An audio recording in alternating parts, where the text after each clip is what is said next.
Hello everyone, welcome to our channel today. I'm Dr. Hu from Hanchang Health Center in South Africa. One read the comments under the videos. Also one comment that suggesting discussing about tongue diagnosis. Thank you for your comments. And so in these few videos, we're going to focus on the tongue diagnosis. We're going to start this topic. After this series, we're going to go back to the formula. So when we discuss about the tongue diagnosis, as we know, the Chinese medicine have four diagnostic methods: observation, smelling and asking, hearing, and palpation. So observation is one of the most important diagnostic methods in Chinese medicine. When observation, what are we going to observe? The face color, the shape, and the other one of the most important aspects is the tongue. Although tongue diagnosis can be traced back to Huangdi Neijing, which is one of the classic in our theories. Huangdi Neijing was written about 2,500 to 2,200 years ago. So, although the tongue diagnostic method was recorded from there, but in the whole Chinese medicine history, tongue diagnosis hasn't been emphasized until early 17th century. In early 17th century, there was another theories in Chinese medicine history was developed, Wong disease. Wong disease we also use to analyze epidemic diseases. In these theories, they emphasize the observation of tongues. That's why after 17th century, tongue diagnosis become as important as the diagnostic method as palpation, the pulse. So the first question here is why we can use tongue diagnosis, how you can see your body condition from the tongue. In our theories, in the meridian, or also in the five elements, the tongue is related to the heart. That's why from the tongue you can see the condition of the internal organs. This from the theories, and also the other aspect is if we want to see your body condition, because we got our skin, we got our muscles, we can't see through your body, but there's one organ we can see with our skin. That's our tongue. So, for instance, your tongue is pale. The whole body, the internal organ, shouldn't be red, because they're all internal organs. They're all internal organs, but in different areas. So when we use Chinese medicine, we always say we are natural medicine. We use everything from naturally. Why we can see from the tongue to reflect other organs? It's actually very similar. Like in a house, in winter, the room in different rooms, different bedrooms, they're very cold. When we enter one room, the room is cold. We can expect that the other room also cold, although we haven't been to those rooms. Same now in summer in South Africa now, one of the room in my house was hot, and I was expecting that the other room also hot, because that's in one house under one roof. It's in most common condition, it shouldn't be one room is hot, all the other rooms are cold, or some rooms are hot, some rooms are cold, if this under the same roof. So that's why we see from the tongue, we're going to think about the internal organs. What is there anything wrong with the heart, with the lung, the liver, the kidney? So when we observe the tongue, what are we going to see from there? The first thing is the shape. The shape of the tongue and the coating. So one is the shape, the other is the coating on top of the tongue. And I was born and bred in China, and before I came to South Africa, I never know that there's someone, actually a lot of people, they brush their tongue in the morning when they brush their teeth. Because in China, most people, we don't brush your tongue.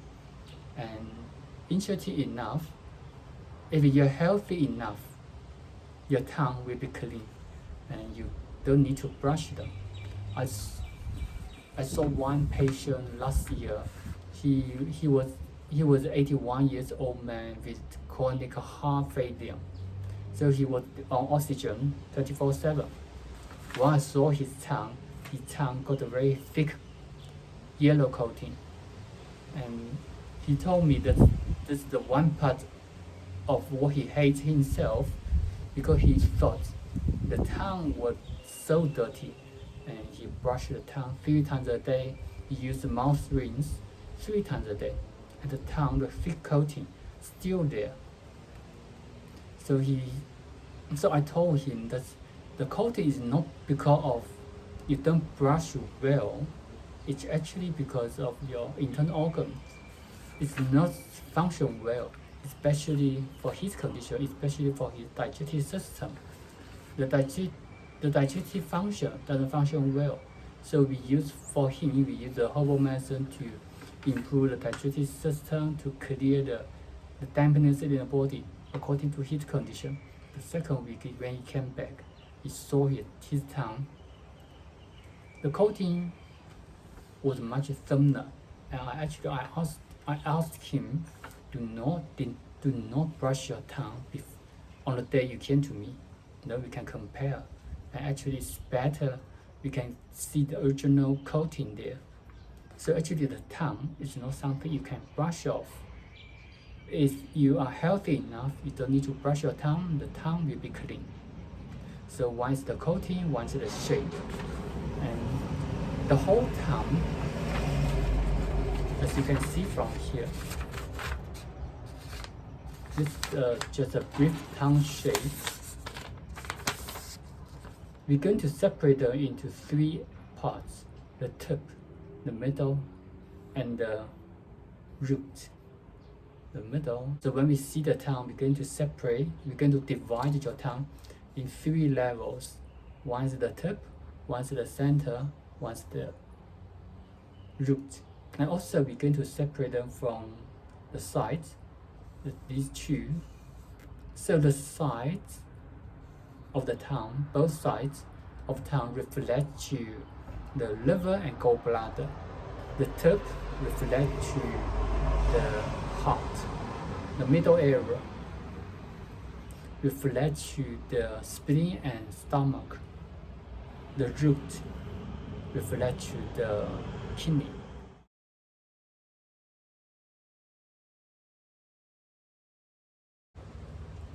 So when we see patients, when we observe the tongue, we're going to see from this area, we're going to divide the tongue into the sides, the roots, the center, and the tip.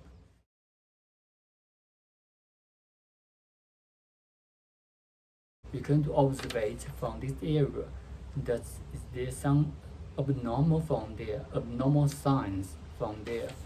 And also the other, sometimes we also see the vein underneath the tongue. So the tongue, when the patient put the tongue out, we ask them to put the tongue up a little bit. We see the vein, the 2 veins underneath the tongue.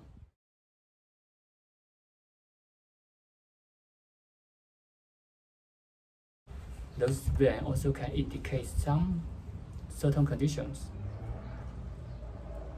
Coating is one of the most important signs for us. So we're going to discuss the coating specifically in the later videos. Before we go into details, we're going to know about the position. When we observe the tongue, which position, which posture the patient should be. So the patient should either be seated or lie on their back. So these are two preferred posture to observe the tongue. And also when the patient put the tongue out, they should put the tongue without any stress. So they should put the tongue out like relax.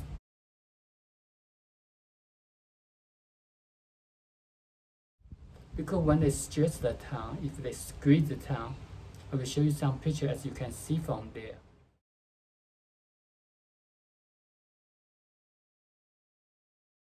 When they squeeze the tongue, they change the color of the tongue.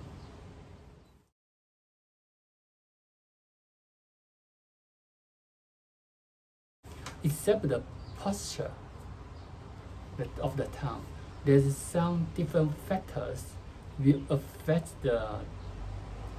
our diagnosis or our observation. The first one is the light. So if we go into a room which is dark or dull, so this is not an ideal lighting condition for observation. What's the ideal condition is like now, under the natural light. The sun, it don't shine on me directly, but it's bright enough. Also, we don't always have the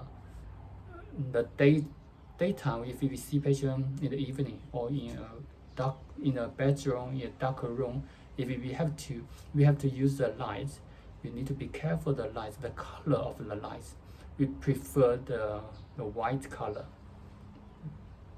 and the light shouldn't shine on the tongue directly. As you can see, these conditions in the picture I inserted.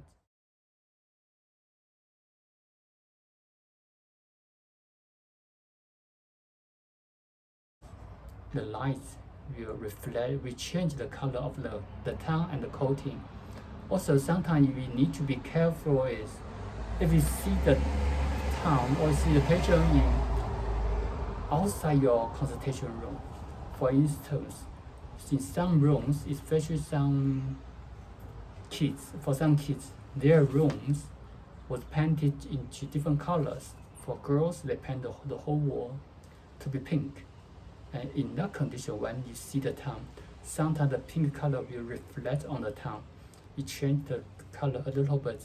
So we need to be careful of the environments where we see the tongue.